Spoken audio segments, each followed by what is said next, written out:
രോഹിണി, ഇന്നലത്തെ ഈ വലിയ മുന്നേറ്റം നമ്മൾ ഈ തിരുവനന്തപുരം കോർപ്പറേഷനൊക്കെ ചർച്ച ചെയ്യുന്ന ഘട്ടത്തിൽ നമ്മൾ എടുത്തു പറയേണ്ട ഒരു സ്ഥലമുണ്ട്. അത് കൊല്ലം ജില്ലയിലെ കടയ്ക്കൽ ഗ്രാമപഞ്ചായത്തിൽ BJPയുടെ മിടുമിടുക്കിയായിട്ടുള്ള അനുപമ എന്ന സ്ഥാനാർത്ഥി നേടിയിട്ടുള്ള വിജയമാണ്. അതായത് കടയ്ക്കൽ എന്ന് പറയുന്നത് ഈ തെക്കൻ കേരളത്തിലെ CPMകാർ കണ്ണൂരെന്ന് പറയുന്നൊരു സ്ഥലമാണ്. അവരുടെ ഒരു വാമൊഴിയായിട്ട് അവർ പറയുന്നത് തന്നെ ഈ തലയ്ക്കൽ കണ്ണൂരും കാൽക്കൽ കടയ്ക്കലും എന്നാണ് പറയുന്നത്. അതായത് കേരളത്തിൻ്റെ ഭൂമിശാസ്ത്രം എടുത്ത് നോക്കിക്കഴിഞ്ഞാൽ കണ്ണൂരെന്ന് പറയുന്ന ഒരു കാലത്ത് ഇവരുടെ ഒരു കോട്ടയാണല്ലോ. അതായത് CPMന് മാത്രം സ്ഥാനാർത്ഥിയുള്ള, അല്ലെ അവരുടെ പാർട്ടി കേന്ദ്രങ്ങളുള്ള, അവിടെ മറ്റേതെങ്കിലും സംഘടനയുടെ ആളുകൾ പ്രവർത്തിച്ചാൽ അവർ ഇല്ലായ്മ ചെയ്യുന്ന, അതായിരുന്നു കണ്ണൂരിൻ്റെ CPMൻ്റെ ശൈലി.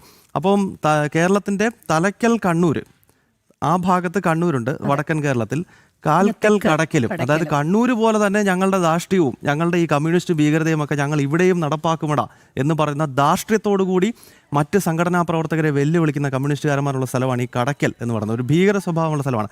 ആ കടയ്ക്കലിൽ അനുപമ എന്നൊരു മിടുമിടുക്കിയായിട്ടുള്ള കുട്ടി, ഈ കുട്ടിയെ വീട്ടിൽ കയറി ഭീഷണിപ്പെടുത്തി, നീ മത്സരിച്ച് കഴിഞ്ഞാൽ കൊല്ലുമെന്നാണ് പറഞ്ഞത്. പക്ഷെ അതൊന്നും വകവെച്ചില്ല. ഇപ്പോൾ വലിയ ഭൂരിപക്ഷത്തോടു കൂടി അനുപമ വിജയിച്ചിരിക്കുകയാണ്.